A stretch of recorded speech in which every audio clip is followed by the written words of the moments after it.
ভালোবাসার জায়গা মদিনা, ভালো লাগার জায়গা মদিনা, বলেন ভালোবাসার জায়গা মদিনা, ভালো লাগার জায়গা মদিনা, ভালোবাসার জায়গা মদিনা, ভালো লাগার জায়গা মদিনা।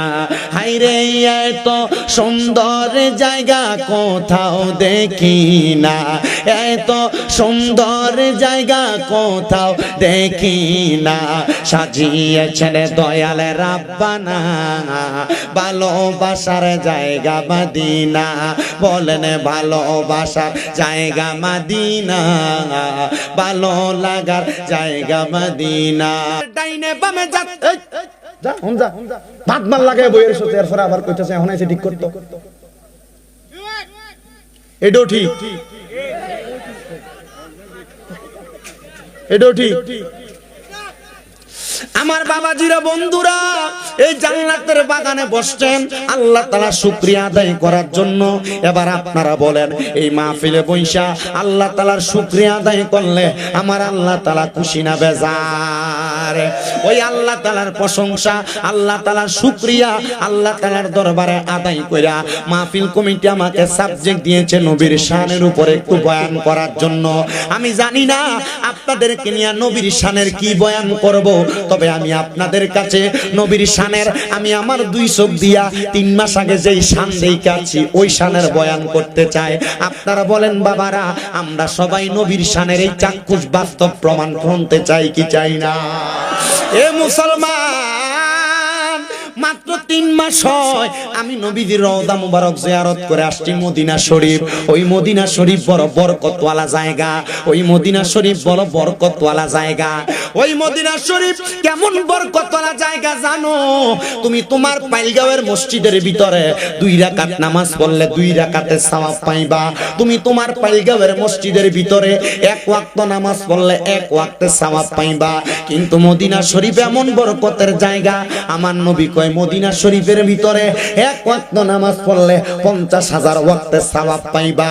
এ মুসলমান, ওই মদিনা শরীফের মধ্যে যাইয়া আমি যখন প্রথম দিন ফজরের নামাজের সময় আমার নবীজির রওজা মুবারকের মধ্যে আমি সালাম দিতে ঢুকতেছি, আমি ফজরের নামাজের জামাতটা একবারে মসজিদে নববীর ভিতরে পড়তে পারি নাই, মসজিদ নববীর একবারে বাহিরে পড়ছি, যেখানে আমার নবী রওজা মুবারক হযরতে আবু বকর সিদ্দিক গেট আছে, ওই গেটের বরাবর একবারে পেছনের অংশে আমি দাঁড়ায় দাঁড়ায় নামাজটা পড়লাম।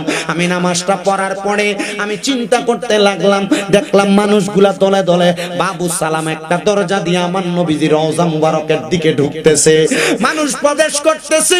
আমি চিন্তা করলাম মানুষগুলা কই যায় রে? আমি আবার মানুষগুলার পেছনে পেছনে হাঁটতে লাগলাম। আমি তাকায়া দেখলাম একটা দরজা আছে, যেই দরজাটার নাম হলো বাবু সালাম দরজা। এই দরজা দিয়া হাজার হাজার মানুষ ঢুকতেছে, অনেক মানুষ কথা বলতেছে, কারোর মুখের মধ্যে মুস্কি মুস্কি হাসি, আবার কেউ মুখের মধ্যে খেজুর চাবাইতেছে। কিন্তু মদিনা শরীফের সামনে যাওয়ার সাথে সাথে ওই মানুষটার চোখ দিয়া বায়া বায়া অটোমেটিক পানি পড়তাছে। আমি বুঝতে পারলাম না মানুষটার চোখগুলা দিয়া বায়া বায়া কেন পানি পড়ে। আমার সাথে মদিনা শরীফের একজন সুইপার, মদিনা শরীফ পরিষ্কার করে বাংলাদেশি এক ভাই, যার বাড়ি আপনাদের সিলেট এলাকার গোলাপগঞ্জে, সে আমার সাথে আমার লগে কয়, হুজুর আপনারা দেখা আমি চিনতে পারছি, আসেন আমি আপনার সাথে একবার মদিনা শরীফে নবীরে সালাম দিব। সে আমার সাথে নবীর রওজা মুবারকের দিকে ঢুকে, রওজা মুবারকের দিকে ঢুকতে ঢুকতে আমি দেখলাম তার চোখগুলা দিয়া বায়া বায়া পানি পড়তাছে। আমি কইলাম, কি রে জাকারিয়া, তোর চোখ দিয়া কেন পানি পড়ে? কয়, হুজুর আমার চোখ দিয়া তো এমনি পানি পড়ে না, আমি যখনই রাসূলে পাকের রওজা মুবারকের সামনে আসি, আমি রাসূলে পাকের রওজা মুবারকের সামনে আসলে আমার চোখের পানিগুলা আমি ধইরা রাখতে পারি না। আমি জিগাইলাম কারণ কি? কয়, হুজুর মদিনা শরীফের মধ্যে কত মানুষ দেখি, মদিনা শরীফের মধ্যে আইসা আইসা সালাম দেয়, আমি এমন অনেক মানুষ দেখছি মদিনা শরীফে ঢুকা লাগে না, সবুজ গম্বুজের রওজা মুবারকের দিকে তাকায়া তাকায়া চোখের পানিগুলা ফালায়া ফালায়া কান্দে। আমার মনের মধ্যে চিন্তা, আমার মনের মধ্যে টেনশন জাগছে, হায় রে যদি মদিনা শরীফের সোনালী জালি মুবারক দেখা আমার চোখ দিয়া পানি আসে। রাহমাতুল লিল আলামিন নবীরে, নবীর সাহাবায়ে কেরাম দেখছে, নবীর সাহাবায়ে কেরাম ওই নবীরে দেখা দেখা না জানি কেমন কান্না করছে। সাহাবায়ে কেরামরে যদি প্রশ্ন করেন, ও নবীর সাহাবীরা তোমরা আমার নবীরে দেখা কেমন কান্না করলা? সাহাবায়ে কেরাম কয়, কান্না করব দূরের কথা, আল্লাহর কসম করে বলি, যখন আমাদের পেটের মধ্যে ক্ষুধা লাগতো, আমাদের ঘরের মধ্যে কোনো খাবার থাকতো না, আমরা দৌড়াইয়া মসজিদে নববীর বারান্দায় চলে আসতাম। আমি দেখতাম আমার নবীজি মসজিদে নববীর বারান্দার মধ্যে দাঁড়ায়া দাঁড়ায়া আহলে সুফফাদেরকে নিয়ে আমার নবী বক্তব্য প্রদান করে, নবী আমার হাদিস বর্ণনা করে, নবী বলতেছে আর সাহাবায়ে কেরাম শুনতেছে। আমরা আহলে সুফফাদের সাথে বৈশা বৈশা আমাদের নবীজির চেহারা মুবারকের দিকে তাকিয়ে থাকতাম। আমি আমার নবীজির চেহারা মুবারকের দিকে তাকিয়ে থাকতাম। সাহাবায়ে কেরাম বলে, তাকায়া তাকায়া আমরা দিন চইলা যাইতো, রাত্র চইলা যাইতো, আমরা এবার কান্না করতে করতে বাড়িতে যাইতাম। আমার নবী প্রশ্ন করত, কিরে সাহাবায়ে কেরাম, এখন যে তোমরা কান্না করতে করতে বাড়িতে যাও, তোমরা না এতক্ষণ পর্যন্ত সকাল থেকে আমি নবীর সামনে বসা ছিলাম, এখন যে তোমাদের চোখের মধ্যে পানি দেখা যায়? তারা বলতো, ইয়া রাসূলুল্লাহ, আমরা কান্না করি, ও নবী গো, আপনার রওজা আপনার সামনে থেকে চলে যাচ্ছি, এই জন্য কান্না করি গো। নবী গো, আমাদের ঘরের খাবারের যেই ডেক আছে, খাবারের পাত্র আছে, ওই পাত্রের মধ্যে কোনো খাবার নাই, আমরা পেটের ক্ষুধার জ্বালা সহ্য করতে না পাইরা আপনি নবীর দরবারে চলে আসতাম। আপনি নবীর চেহারা মুবারকের দিকে তাকাইলে আমাদের পেটের ক্ষুধার কথা মনে থাকতো না। নবী গো, এই জন্য আমরা আপনি নবীর সামনে চলে আসতাম, কিন্তু এখন আপনি নবীজি আপনার ঘর মুবারকে চলে যাচ্ছেন, আমরা কার দিকে তাকায়া তাকায়া আমাদের পেটের ক্ষুধার কথা মনে ভুলে যাব? আমার নবী ডাক দিয়া কয়, সাহাবায়ে কেরাম, খাবারের কথা চিন্তা করো, যাও তোমরা তোমাদের ঘরে চলে যাও, দেখবে বাইতুল মাল থেকে আমার উমর তোমাদের জন্য খাবার নিয়ে দাঁড়ায় গেছে। হযরত উমর রাদিয়াল্লাহু তাআলা আনহু আমার নবীর আদেশ পাইয়া বাইতুল মাল থেকে আটার বস্তা নিজের কাঁধে নিয়া নবীজির কলিজার টুকরা সাহাবায়ে কেরামের ঘরের দরজায় দরজায় পৌঁছায়া দিতেন। ওই সাহাবায়ে কেরাম ডাক দিয়ে কয়, জগতের মানুষ, আমরা আমার নবীজির দিকে তাকায়া তাকায়া বড় শান্তি পাইতাম। আমি ওই ছেলেটারে জিগাইলাম, তুইও বুঝি নবীর রওজা দেইখা শান্তি পাস? কয়, হুজুর বেতন তো বেশি না, রওজা মুবারকের বারান্দা পরিষ্কার করি, বেতন দেয় মাত্র 600 রিয়াল। হুজুর এই টাকা দিয়া নিজে খামু না বাড়িতে পাঠামু আমি বুঝি না, তবে হুজুর জানে মাঝে মাঝে প্রতি মাসে একবার না একবার আমার সাথে একটা আজব খেলা ঘটে। আমি কইলাম, কেমন খেলা? হুজুর বাড়িতে টাকা পাঠানোর আগে যখন 600 রিয়াল আমার বেতন দেয়, কোন জায়গা থেকে জানে হঠাৎ করে একটা মানুষ আইসা আমার সৌদির 500 রিয়াল দিয়া দেয়। অনেক সময় 2-3 জন মিলা 100, 200, 300, 500 রিয়াল দিয়া দেয়। হুজুর আমি বাড়িতে 600 রিয়াল বেতন পাই, কথা সত্য, মাসে 60-70 হাজার টাকা আমি বাড়িতে পাঠাইতে পারি। আমি কইলাম, কারণ কি? কয়, হুজুর আমি টেনশন করি না, আমার বিশ্বাস রাহমাতুল লিল আলামিন নবীর কদমে যেহেতু আমি থাকি, রহমতের নবী যদি আমার আল্লাহর কাছে আমার জন্য একটা বন্দোবস্ত করে দেয়, আমার খাবারের কথা চিন্তা করা লাগবে না, আমার দুনিয়ার কোনো কিছুর কথা চিন্তা করা লাগবে না। হুজুর আমার মনে হয় না পুরো এক সপ্তাহে আমি একদিন আমার রুমে যায় ঘুমাই, আমার ডিউটি মাত্র 12 ঘন্টা, আমি মদিনা শরীফে 24 ঘন্টা ডিউটি চালাই। আমার যখনই ঘুম পাই মদিনা শরীফের যেই কোনো পিলারের সাথে আমি হেলান দিয়া ঘুমায়া যাই, মতো আইসা আমার ধাক্কা দেয় না, কারণ আমার শরীরের মধ্যে মদিনার খাদেমের পোশাক, এই জন্য আমার ধাক্কা দিয়া দৌড়ায় না। আমি চিন্তা করলাম, এই লোকটা যদি মদিনা শরীফ পরিষ্কার করে, মদিনা শরীফ পরিষ্কার করতে করতে ঘুমায়া যায়, আমার আল্লাহ তাআলা তার মরণটা তো কত মর্যাদার মরণ দান করব, কারণ আমরা জানি ভালোবাসার জায়গা মদিনা, ভালো লাগার জায়গা মদিনা, বলেন ভালোবাসার জায়গা মদিনা, ভালো লাগার জায়গা মদিনা, ভালোবাসার জায়গা মদিনা, ভালো লাগার জায়গা মদিনা।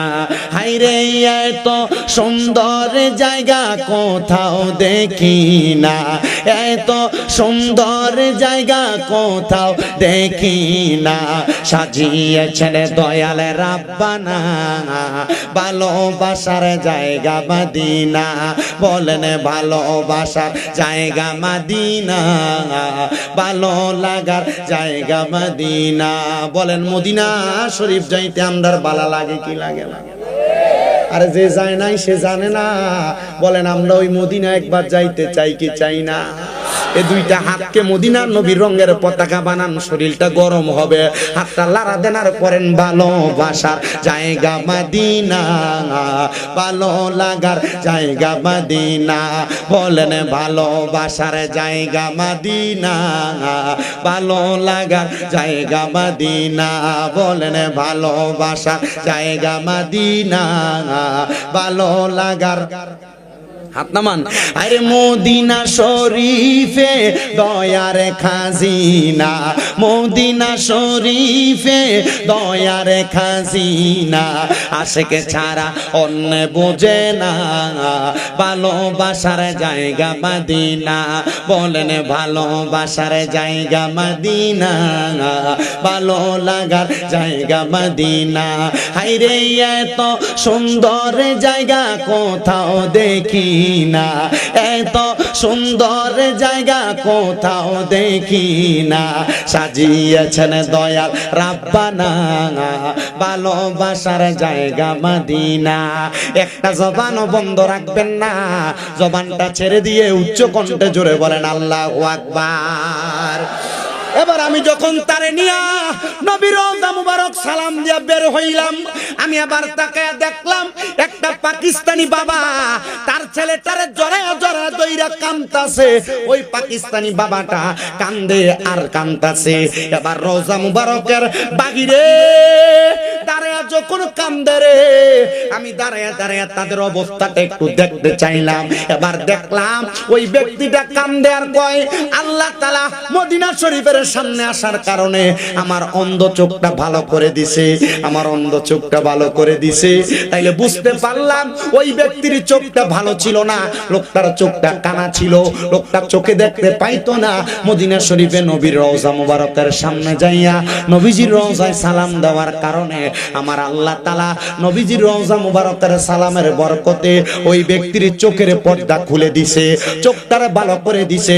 মনে রাখবেন মুসলমান, আল্লাহর নবীর হাদিস বর্ণনা শুধু চোখ খোলা না, ইন্তেকালের পরে দুনিয়া থেকে কেউ যদি একবার নবীর রওজা মুবারক সালাম দিয়া মারা যায়, আল্লাহর নবী কয় মান যারা কবরি ওয়াজাবাত লাহু শাফাআতি ইয়াউমাল কিয়ামা। যেই ব্যক্তি আমি নবীর রওজা মুবারক একবার জিয়ারত করলো, আমি নবীজি তার ইন্তেকালের পর তার জন্য সুপারিশ করা আমি নবীর জন্য ওয়াজিব হয়ে যায়। আরে আপনি যদি মরণের আগে একবার নবীর রওজা মুবারক জিয়ারত করে, তাহলে মরণের পরে আল্লাহর নবী আপনার জন্য সুপারিশ করবে। কেমন সুপারিশ করবে? আমার দয়াল নবী রাহমাতুল লিল আলামিন নবীজি যখন আপনি দুনিয়ার জমিন থেকে কবরে যাবেন, আপনার কবরে আপনার সন্তান যাবে না, আপনার আত্মীয় স্বজন বন্ধু বান্ধব কেউ যাবে না।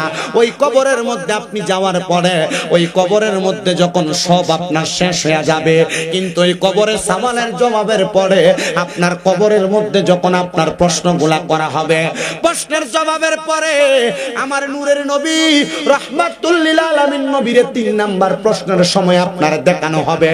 তখন প্রশ্ন করা হবে, ওমান হাদার রাসূল, এই ব্যক্তিকে তুমি চিনো কিনা? আমার নবীকে যখন আপনার সামনে আনা হবে, আপনি যদি নবীজির উম্মত দাবি করেন আর যদি আপনার জীবনটারে নবীর সুন্নাত দিয়ে আপনি সাজায়া ইন্তেকাল করতে পারেন মুসলমান, মনে রাখবেন ইন্তেকাল করার পর আপনি নবীকে চিনা লাগবে না, আপনার সুন্নতের আমল দেখা নবী বলবে আয় আয় আমার উম্মত, আমি নবীর কুল মুবারকে আয়। জবান খুলে জোরে জোরে বলেন সুবহানাল্লাহ।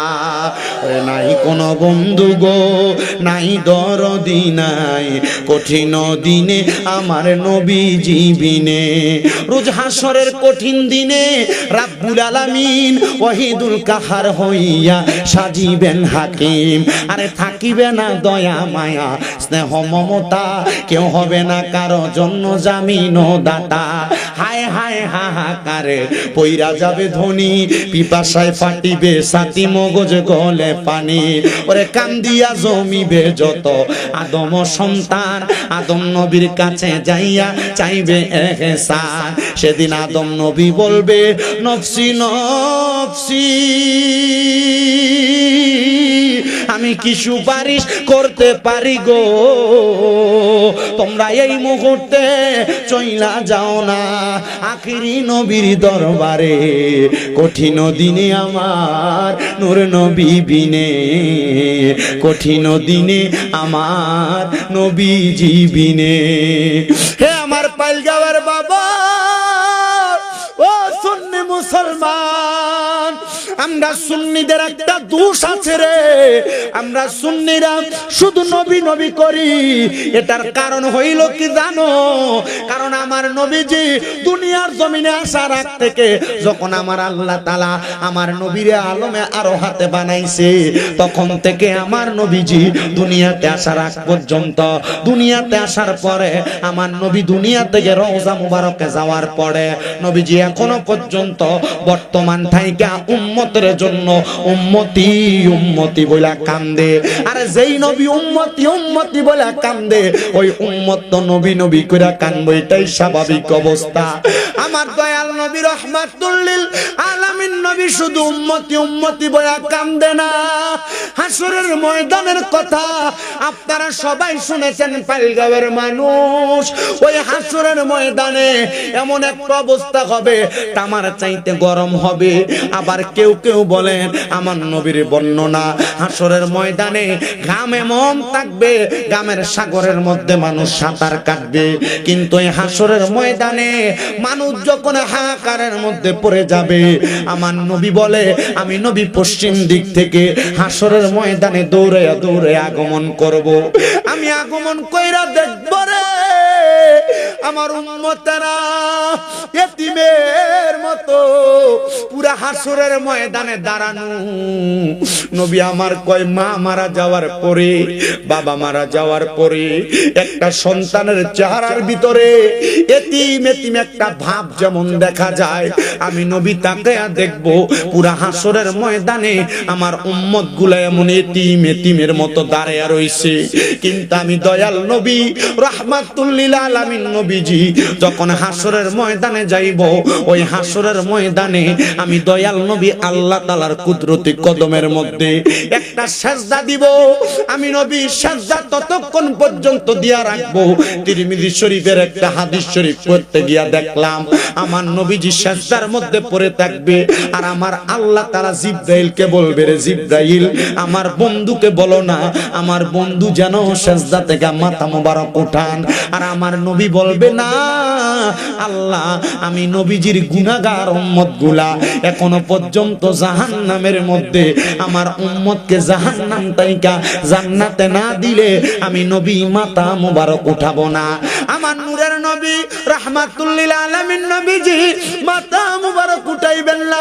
জিবরাইল আবার বলবে নবী আমার আল্লাহ তাআলা আপনার অর্ধেক উম্মতকে maaf করে দিয়েছে, আমার নবী তখনও মাথা মোবারক উঠাইবেন না। এবার জিবরাইল বলবে নবী গো আপনার অর্ধেকের পরে আমার আল্লাহ তাআলা আপনার সব উম্মতকে maaf করে দিয়েছে, কিন্তু আমার নবী তখনও মাথা মোবারক উঠাবেন না। আমার নবীজিকে জিবরাইল বলবে ইয়া রাসূলুল্লাহ উম্মতরে তো maaf করে দেওয়া হয়েছে, তারপরেও কেন আপনি নবী মাথা মোবারক উঠান না?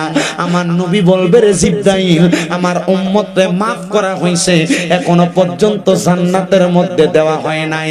আমার নবী বলবে তখন নবীজির একটা উপাধি দেওয়া হবে শাফাআতি লি আহলিল কাবাইর মিন উম্মতি। আমার নবীজির উম্মতের ভিতরে কবিরা গুনাহ করনেওয়ালা উম্মতদেরকেও আমার নবী সুপারিশ করে করে জান্নাতে নিয়ে যাবে। হায়রে বন্ধু আপনি কোন নবীর উম্মত, ওই নবী আপনার জন্য কেমন সুপারিশ করবে একটু চিন্তা করে দেখেন। আমার নবীজি তখন বলবে জিবরাইল আমার আল্লাহ তো আমি নবীর উম্মতরে জান্নাতি বানায় নাই, maaf করছি। এবার আল্লাহ আদেশ দিবে নবী ও মায়ার নবী আপনি মাথা মুবারক উঠান গো নবী। আমার নবী মাথা মুবারক উঠাইয়া এবার আমার নবীজির অনুমতি যখন আল্লাহ তাআলার কাছ থেকে পাবেন, নবী আমার ঠিক জান্নাতের যেই দরজা, জান্নাতের দরজা বরাবর যে আমার নবী দাঁড়াইবেন। আদম থেকে ঈসা নবী পর্যন্ত সকল নবীদের একটা সিরিয়াল থাকবে, আর প্রত্যেক নবীদের ডান হাত বরাবর সকল নবীদের উম্মতের একটা একটা সিরিয়াল থাকবে। কিন্তু আমার নবী সর্বপ্রথম জান্নাতের দরজার মধ্যে দাঁড়াইব। আউয়ালু মাইয়াকরাউ বাবাল জান্নাহ, সর্বপ্রথম জান্নাতের দরজা আমাদের নবী খুলবে। আদম নবীরে যদি আল্লাহ আগে পাঠাইছে, ঈসা নবীরে আগে পাঠাইছে, নূহ নবীরে আগে পাঠাইছে, দাউদ নবী, ইব্রাহিম নবী, অন্য সব নবীরে আগে পাঠাইছে, কিন্তু তিরমিজি শরীফের হাদিস বলে আউয়ালু মাইয়াকরাউ বাবাল জান্নাহ, সর্বপ্রথম জান্নাতের দরজাটা আমাদের নবী যায় খুলবে। কেমনে খুলবে শুনেন, মুসনাদে আহমদে এই হাদিসের আলোকে আরেকটা হাদিস লেখা। আমার নবী কয়, আমি নবী জান্নাতের দরজায় যাব, আর জান্নাতের দরজার ফেরেশতা আমারে প্রশ্ন করবে, মান আনতা, আরে আপনি কে? আমি নবীরে প্রশ্ন করবে। সব ফেরেশতা যদিও আমি নবীরে চিনে, কিন্তু এই ফেরেশতার কাছে আল্লাহ তাআলা আমি নবীর পরিচয় গোপন রাখছে। ওই ফেরেশতা আমি নবীকে যখন বলবে মান আনতা, আপনি কে? আমি নবী বলবো আনা মুহাম্মাদুর রাসূলুল্লাহ সাল্লাল্লাহু আলাইহি ওয়াসাল্লাম। আমি এই পরিচয় দেওয়ার সাথে সাথে এই ফেরেশতা বলবে আনা আলাম, আমি আপনার সম্পর্কে জানি। এবার ফেরেশতা দরজাটা খুলে দিবে। দরজাটা খুইলা দিলে আমার নবী দরজা দিয়া ডাইরেক্ট জান্নাতে ঢুকবে না। নবী আমার ঠিক জান্নাতের দরজার যেই দরজাটা ফিটিং করে, যেটার ভিতরে, এটা কি বলেন? ফ্রেম। এটার আরেকটা নাম আছে, চৌকাঠ। চৌকাঠ। আমার নবী ঠিক জান্নাতের চৌকাঠটার মধ্যে দাঁড়াইবেন।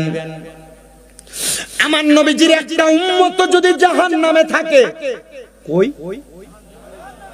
বলেন বলেন বলেন বলেন, কই থাকে? একটা উম্মত যদি জাহান্নামে থাকে, আমার নবী এই উম্মতকে ছাড়া জান্নাতের দরজা বন্ধ করবেন না। আর অন্য সব নবী জান্নাতে যাবে দূরের কথা, আখিরি নবীর একটা উম্মত বাকি থাকতে অন্য কোন নবীরও জান্নাতে প্রবেশ করবে না। মিয়া মারহাবা বলবেন না? আমরা কেমন নবীর উম্মত, আমরা কেমন নবীর উম্মত, যেই নবীজির নাম রাখিলেন আল্লাহ মারহাবা বলবেন না? আরে যেই নবীজির নাম রাখিলেন আল্লাহ স্বয়ং রব। আমরা কেমন নবীর উম্মত, আমরা কেমন নবীর উম্মত, যেই নবীজির নাম রাখিলেন আল্লাহ স্বয়ং রব। যেই নবী না বানাইলে কিছু হইতো না, আরশ কুরসি লৌহ কলম সৃষ্টি করত না, আল্লাহ সৃষ্টি করত না। সেই নবীজি কামলিওয়ালা, সেই নবীজি কামলিওয়ালা, কান্দেন মদিনা বলেন, সেই নবীজি কামলিওয়ালা আছেন মদিনা। মদিনা মোর আসলে ঠিকানা, বলেন মদিনা মোর আসলে ঠিকানা। তুমি সবাইকে মদিনায় নিলা, সবাইকে মদিনায় নিলা, আমায় নিলা না নবী গো, আমায় নিলা না। মদিনা মোর আসলে ঠিকানা, বলেন মদিনা মোর আসলে ঠিকানা। আমার বাড়ি নবীর বাড়ি থাকলে পাশাপাশি, সকালে সন্ধ্যায় আসতাম আমি জিয়ারত করি গো নবী, জিয়ারত করি। আমার বাড়ি নবীর বাড়ি থাকলে পাশাপাশি, সকালে সন্ধ্যা আসতাম আমি জিয়ারত করি গো নবী, জিয়ারত করি। দেখবি যদি দয়াল নবী যা তুই মদিনা, বলেন দেখবি যদি মায়ার নবী যা তুই মদিনা। মদিনা মোর আসলে ঠিকানা, বলেন মদিনা মোর আসলে ঠিকানা। নবী সবাইকে মদিনায় নিলা, সবাইকে মদিনায় নিলা, আমায় নিলা না। মদিনা মোর আসলে ঠিকানা, নবী গো মদিনা মোর আসলে ঠিকানা। ও মুসলমান, ও পাইগামের বাবারা, এবার আমার নবী রহমাতুল্লিল আলামিন নবী জান্নাতের দরজার চৌকাটের মধ্যে দাঁড়াইবেন। আমার নবীর সব উম্মত জান্নাতে প্রবেশ করবেন, তখন আমার নবী জান্নাতের দরজা বন্ধ করবেন। এরপরে আদম নবী থেকে ঈসা নবী পর্যন্ত যত নবী আছে সব নবীদের সিরিয়াল আসবে, কিন্তু আমরা এমন একটা নবীর উম্মত, ওই নবী যখন জান্নাতের বর্ণনা দেয় আমার নবীর কাছে অন্যান্য ধর্মের মানুষ এসে ইসলাম ধর্ম গ্রহণ করে। এমন ভাবে ইসলাম ধর্ম গ্রহণ করতে আসছে নবীজির প্রখ্যাত হাদিস বিশারদ হযরত আবু হুরায়রা রাদিয়াল্লাহু তাআলা আনহু। ওনার নাম আপনারা শুনেন নাই, আমার মনে হয় এখানে এমন কোন মানুষ নাই। হযরত আবু হুরায়রা আয়েশা ডাক দিয়া কয়, ইয়া রাসূলুল্লাহ, ইয়া হাবিবাল্লাহ, নবী গো, আমার মনটা চাই আপনি যেই জান্নাতের কথা বলতেছেন ওই জান্নাতের পাগল হইয়া আপনি নবীর কাছে ইসলাম ধর্ম গ্রহণ করার জন্য। আমার নবীকে আবু হুরায়রা, আয় আয় আয়, আমি নবী তোমার ইসলাম ধর্ম গ্রহণ করে দেই। আমার নবী আবু হুরায়রার ইসলাম ধর্ম গ্রহণ করে দিছে। আবু হুরায়রা কই, জগতের মানুষ, ও দুনিয়ার মানুষ, আমি যখন ইসলামটা গ্রহণ করলাম আমার পরিবারের কোনো মানুষ ইসলাম ধর্ম গ্রহণ করে নাই। সব মানুষগুলা আমি আবু হুরায়রার প্রতি রাগান্বিত হয়ে গেছে।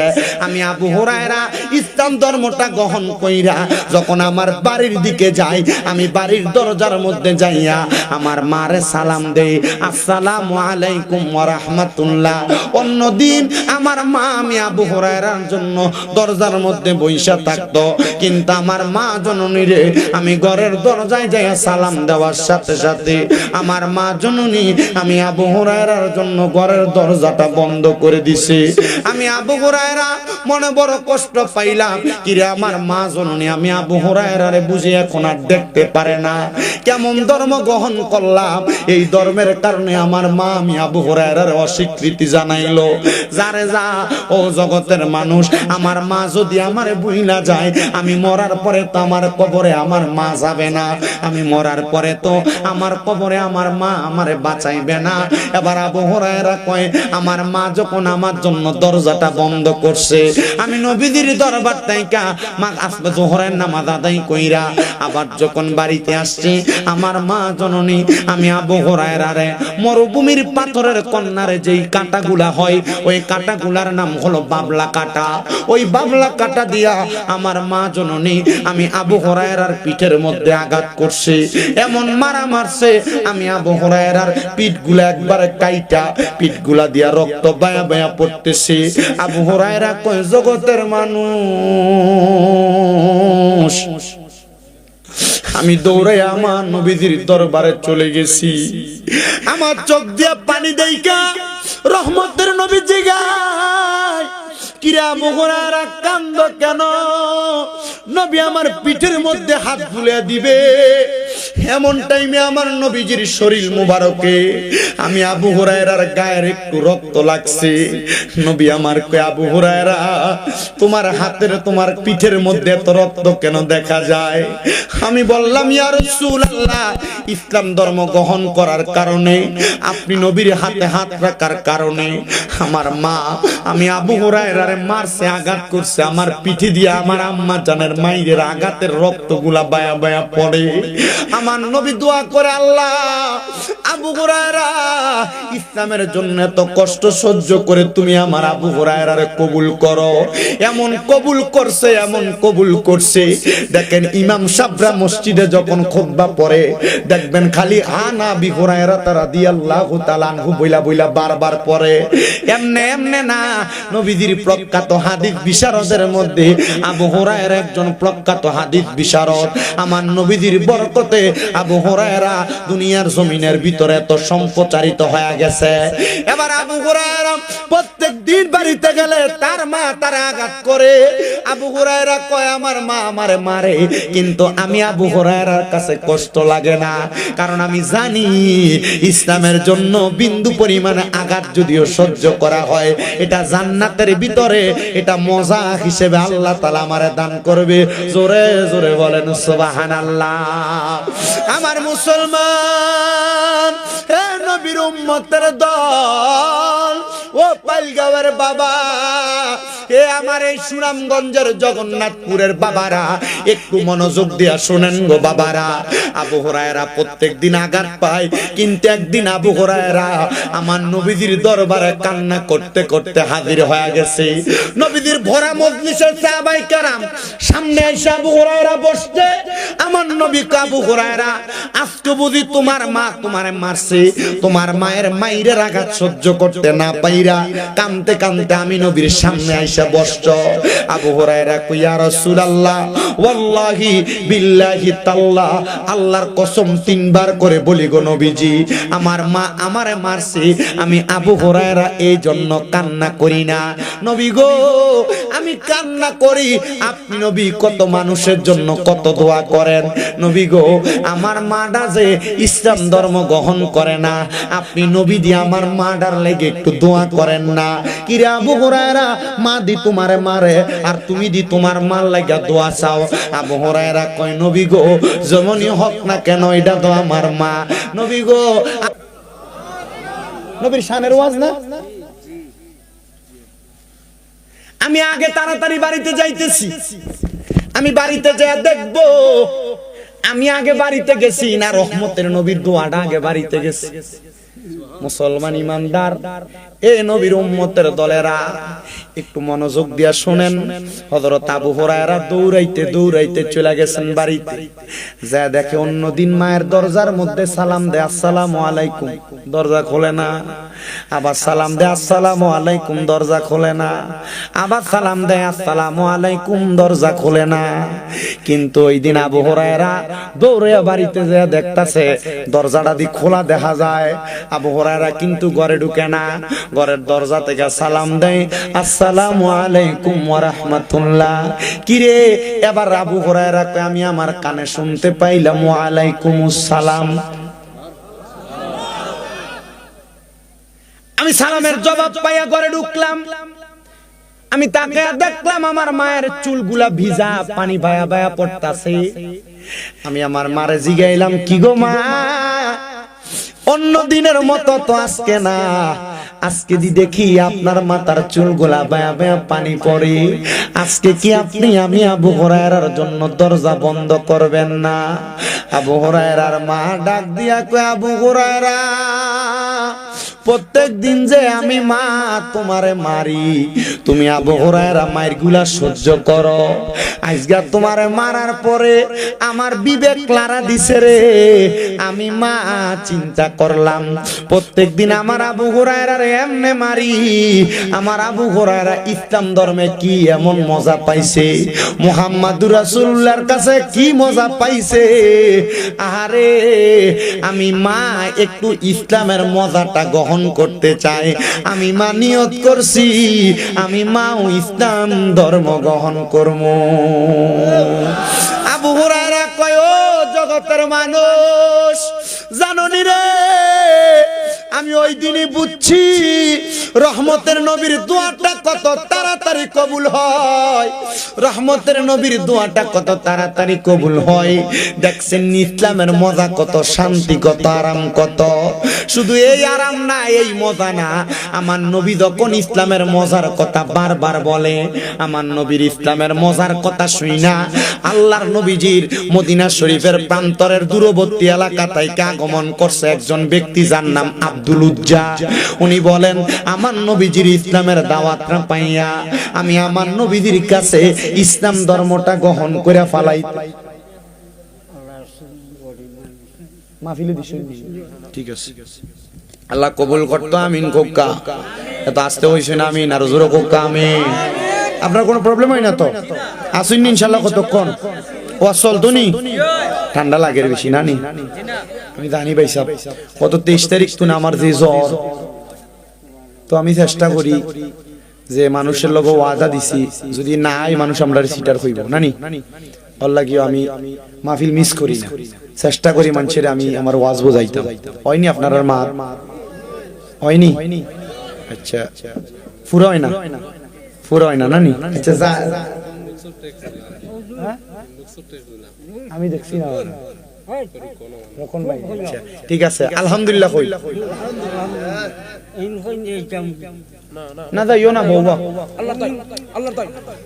এই তারে বাগাইমু বইও তুমি বইও বইও হ্যাঁ বুঝছি আমি আলহামদুলিল্লাহ কোন সবাই এত আস্তে কইছেন আলহামদুলিল্লাহ আর মোহাম্মতের আওয়াজে বলেন আলহামদুলিল্লাহ। এ মুসলমান ইমানদার ভাই বাবারা গভীর মনোযোগ দিয়ে শুনেন, নবীর ইসলামের দাওয়াত পাইয়া নবীজির কাছে বহু বিধর্মীরা ইসলাম ধর্ম গ্রহণ করছে, এটা আমার নবীর সবচাইতে বড় শান বড় মর্যাদা, কথা কন্যা ঠিক কিনা? তাহলে সবাই জবান খুলে মোহাম্মত ওই নবীর একটু শান পড়েন, ইয়া মুহাম্মদ মুস্তাফা নবী সাল্লাল্লাহু লায়া মুহাম্মদ মুস্তাফা নবী আমরার শাফায়াতের কান্ডারি রাসূলুল্লাহ ইয়া মুহাম্মদ মুস্তাফা নবী লায়া ইয়া মুহাম্মদ মুস্তাফা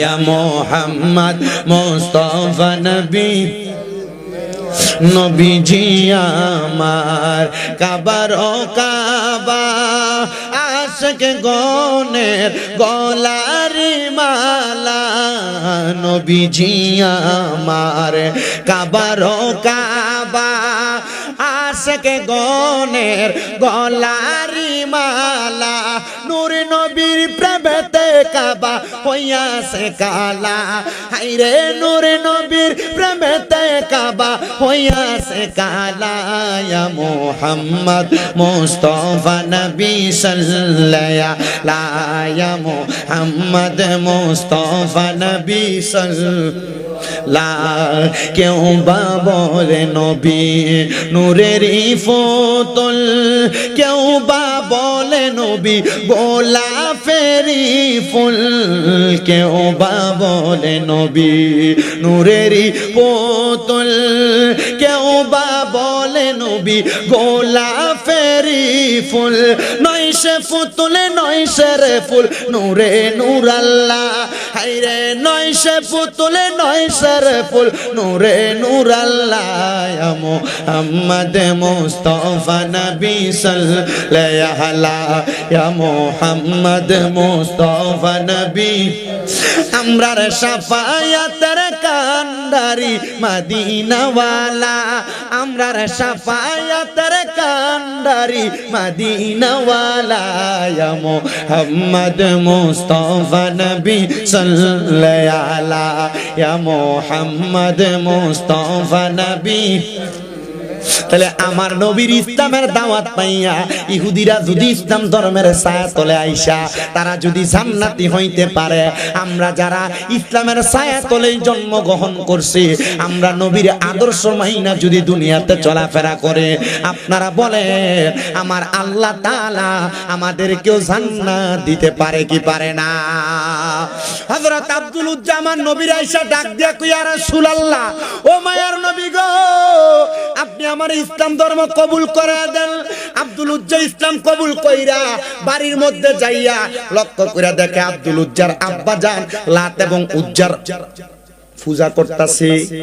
আব্দুল উজ্জা বলে, আমি দেখলাম আমার আব্বা আম্মা এক ঘরের মধ্যে লাত এবং উজ্জার পূজা করে, আমি সেখান থেকে বের হয়ে আইসা পাশের ঘরে নামাজের নিয়ত বানছি। আমার আব্বা জান আমার সামনে আইয়াই কইতেছে, রাম রাম রাম রাম, দেখছস নি পোলা কি করে? তার বাপ দাদার ধর্ম ইসলাম ধর্ম, আর এই পোলা দিয়ে এখন অন্য তার বাপ দাদার ধর্ম সনাতনী ধর্ম, আর এই পোলা আইসা আমরার কাছে ইসলাম ধর্মের নামাজ আদায় করে। আব্দুল উজ্জার বাবা ডাক দিয়া কয়, কি রে আব্দুল উজ্জা, তুই বুঝি তোর বাপ দাদার ধর্মটারে মিটিয়ে দেওয়ার জন্য তুই ইসলাম ধর্ম গ্রহণ করছো। আব্দুল উজ্জা কয় বাবা আপনি কি জানেন না ইন্নাদ দীনা ইনদাল্লাহিল ইসলাম, নিশ্চয় শান্তির ধর্ম ইসলাম, পরিপূর্ণ জীবন ব্যবস্থা ইসলাম। ওগো আব্বা জান আমি এই জন্য ইসলাম ধর্মটা গ্রহণ করেছি। হযরতে আব্দুল উজ্জা নামক ওই ব্যক্তিটা পরবর্তীতে কেমন ঘটনা হয়েছে শেষ করে আমি বয়ানটা আপনাদের কাছে টানবো। হযরত আব্দুল উজ্জা নামক ওই ব্যক্তি বাবারে প্রশ্ন করে বাবা আপনি বলেন আপনি আপনার বাপ দাদার যেই ধর্মের মধ্যে আছেন এই ধর্মের মানুষগুলা মারা যাওয়ার পরে তাদেরকে জীবিত অবস্থায় লাকড়ির উপরে শোয়ায়া শরীরের মধ্যে আগুন দেওয়া হয়, কিন্তু ইসলাম ধর্মের মানুষ যখন মারা যায় তাদেরকে কত সুন্দর গোসল দিয়া কাফন পরায়া সম্মানের সাথে কবরের ভিতরে নামায়া দেওয়া হয়। আব্বা এটা তো আমার কাছে বড় ভালো লাগে, এই জন্য আমি ইসলাম ধর্মটা গ্রহণ করেছি। আব্দুল উজ্জার বাবা কয় তাইলে তুমি আমার ঘরে থাকতে পারবা না। আব্দুল উজ্জা ডাক দিয়া কয় বাবা আমি জানি ইসলাম ধর্ম গ্রহণ করলে আপনি আমার সন্তানের পরিচয় দিবেন না, এই জন্য আমি যাই না ইসলাম ধর্ম গ্রহণ করেছি। আব্দুল উজ্জা ওই আব্বা জানার কথাটা শুই না ঘর থেকে বের হয়ে যাবে, এমন টাইমে আব্দুল উজ্জার বাবা ডাক দিয়া কয় রে আমার সন্তান শুই না লও, তোমার শরীরের মধ্যে যেই পোশাক দেখা যায় এই পোশাকগুলো তো আমি বাবার টাকায় কিনা, দে দে দে আমি বাবার টাকার কিনার পোশাকগুলা খুলে খুলে দিয়া দে। আব্দুল উজ্জা বাবার কথা শুই না শরীরের পোশাকগুলা খুইলা দিয়া উলঙ্গ অবস্থায় দৌড়াইয়া মা যেই ঘরের মধ্যে পূজা করে ওই ঘরের মধ্যে দৌড়াইয়া চলে গেছে। আব্দুল উজ্জা ঘরের মধ্যে যাওয়ার পরে মা জননী আব্দুল উজ্জার দিকে একবার তাকায়া দ্বিতীয়বার আর তাকায় না, কারণ মা জননী উলঙ্গ সন্তানের দিকে এত বড় বয়স্ক সন্তান কেমনে তাকাইব। আব্দুল উজ্জা ডাক দিয়া কয় মা একবার তাকাইছেন আমি জানি আরেকবার আমার দিকে তাকাইবেন না। আমার আব্বা জান আমি আব্দুল উজ্জা ইসলাম ধর্ম গ্রহণ করার কারণে আমি সন্তানরে শরীরের জামা কাপড় পর্যন্ত কুইনা রাইখা দিছে গো মা, পারবেন নি গো আমি আব্দুল উজ্জার একটা কাপড় দিয়া সহযোগিতা করতে? ওই লাত এবং উজ্জার সামনা পরিষ্কার করার যে ময়লাযুক্ত কাপড় আব্দুল উজ্জারে দিছে। আব্দুল উজ্জা বলে আমি আমার লজ্জাস্থানটারে ঢাইকা হাঁটতে হাঁটতে রাতের অন্ধকারে মসজিদে নববীর কিবলা বরাবর বর্তমানে যেই জায়গায় বেলাল মসজিদ অবস্থিত সেইখানে একটা খেজুরের বাগান ছিল, ওই খেজুরের বাগানে হযরতে আব্দুল উজ্জা আয়েশা ওই জায়গার মধ্যে অবস্থান করছে। অবস্থান কইরা আব্দুল উজ্জা নামক ব্যক্তিটা ওই জায়গার মধ্যে কান্নাকাটি করতেছে। আর আমার নবী রাত্রবেলা আম্মা জান আয়েশা সিদ্দিকার ঘর মুবারক থেকে বাইর হইয়া ওই জায়গার মধ্যে যখন গেছে আমার নবীজি নিরলে নিরলে ওই খেজুর বাগানে ইবাদত করতেন, কিন্তু আমার নবীজি নামাজের নিয়ত করবে এমন টাইমে নবী আমার বলতেছে আমি আমার কানের মধ্যে গুনগুন গুনগুন কান্নার আওয়াজ শুনতে পাইয়া জিজ্ঞাসা করলাম কে গো, কে? পর্দার অন্তরাল থেকে কান্নার আওয়াজ আসতেছে গাছের আড়াল থেকে।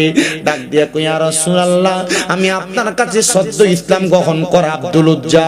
ও মায়ার নবী, ও দয়ার নবী রাহমাতুল লিল আলামিন নবীজি, আমি আপনার কলিজার টুকরা আব্দুল উজ্জা। আমার নবী কয় সামনে কেন আসো না?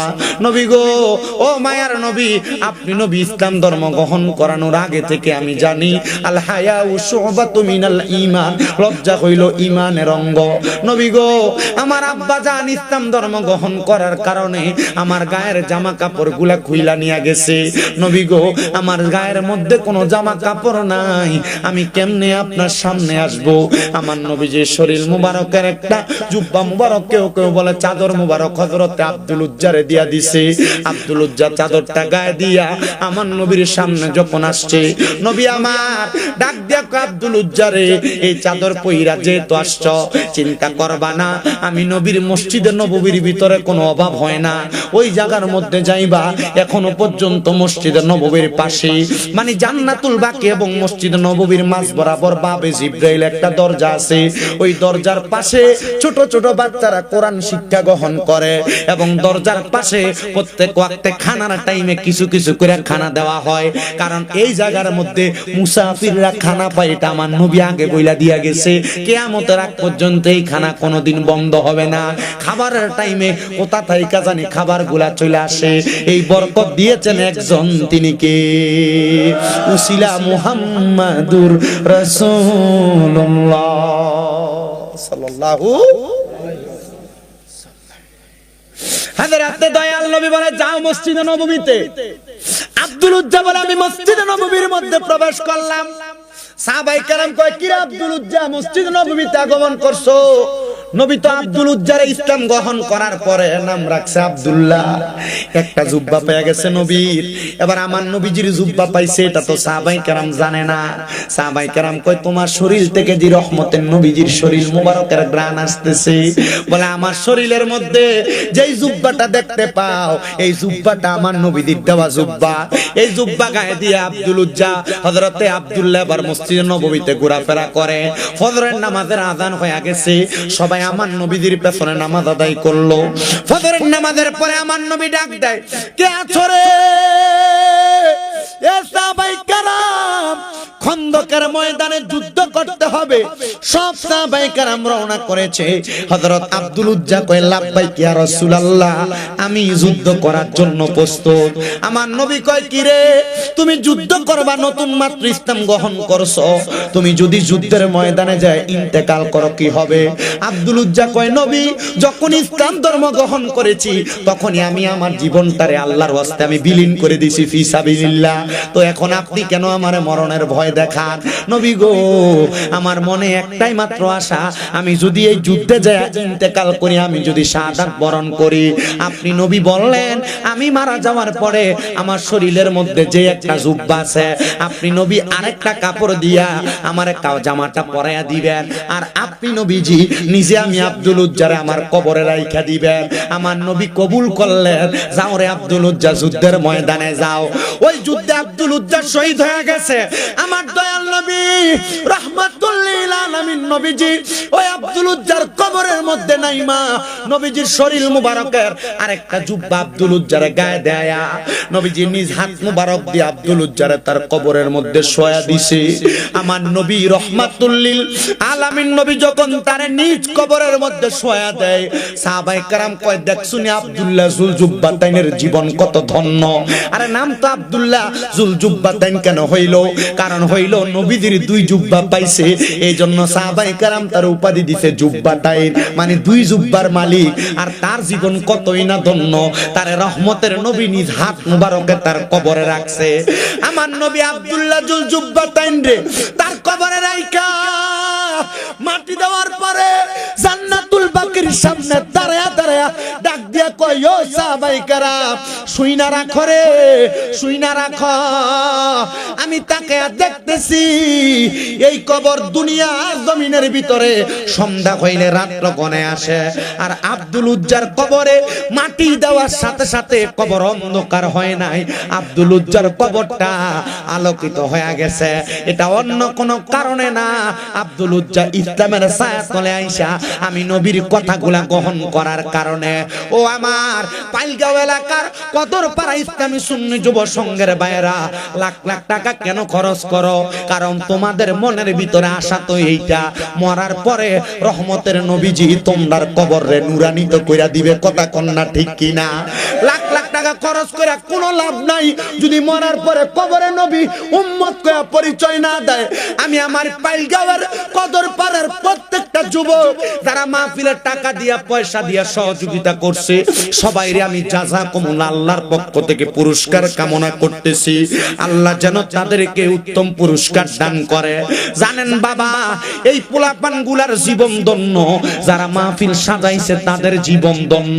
কারণ এই মাহফিলের কারণে আল্লাহ তাআলা তাদের অনেকের মার কবরের আযাব মাফ করে দিয়েছে। এই মাহফিলের কারণে আল্লাহ তাআলা তাদের অনেকের বাবার কবরের আযাব মাফ করে দিয়েছে। আজকে কত সন্তান এই মাহফিলের ভিতরে বসছে, তাদের মা কবরে, তাদের বাবা কবরে। আমি মুনাজাতে সবার জন্যই দোয়া করছি। আগামী কালকে মাগরিবের নামাজের পরে আপনাদের ওমরপুরে আমার আরেকটা মাহফিল আছে। আমি সব জায়গায় গেলে সব মাহফিল কমিটিদের জন্য সব সময় দোয়া করি। আজকে দোয়া